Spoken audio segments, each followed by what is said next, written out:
Before I begin, I just want to say that I'm really just discussing a topic here today, so I'm not going to give any definitive answers on this. If you're after definitive answers and you feel you've been misled by the title of this video, sorry about that, but you're probably best just stop watching now and dislike or something like that.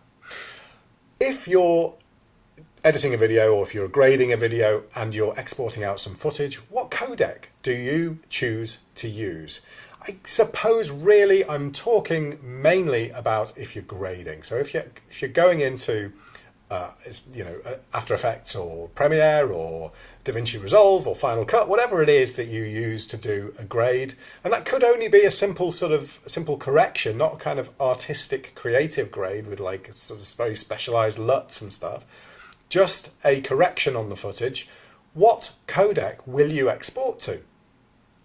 There's a lot of people out there that seem to say that what's the point if you've shot at, say, H.264, which is an 8-bit 420 codec, what's the point of exporting out any more than 8-bit 420?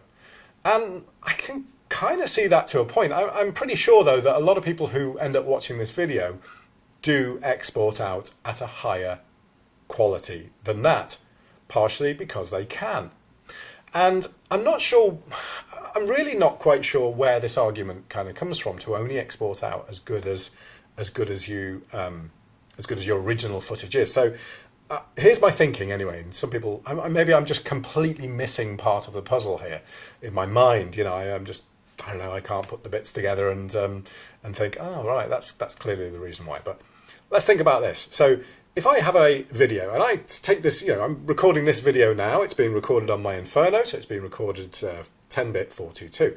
If I hold up a piece of card that has two colors on it, it has red and it has green on it. Now, clearly the variation in lighting and stuff is going to cause different shadows on that, which will in turn cause those two colors to actually be a bit of a gradient when it comes to what is seen by the sensor.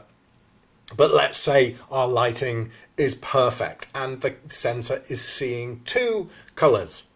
Now, if I go into, if I hold that up here or something and I go into DaVinci Resolve, I might choose to put a vignette on that, or I might choose to put a mask on there which applies a slight blur to the background. I don't know, whatever it is that I choose to do to that footage.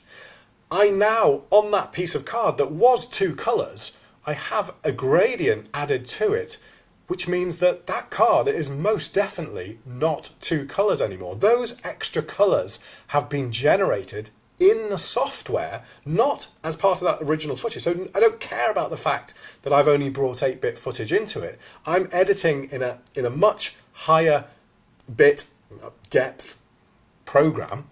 So, it might be 16-bit color that I'm working with in the software.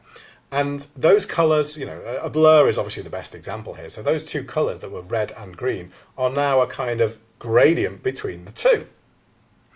So why would I not export those out at the best codec that I can if I'm going to be using it further down the line? Obviously, if I'm sort of just going straight to web at that point, then H.264 is fine because the end result is always probably going to be 8-bit anyway. So you could say, who cares? Well, no, that's not true, is it? Because there's always going to be a reason to use the best you can up until the point where you don't need to anymore.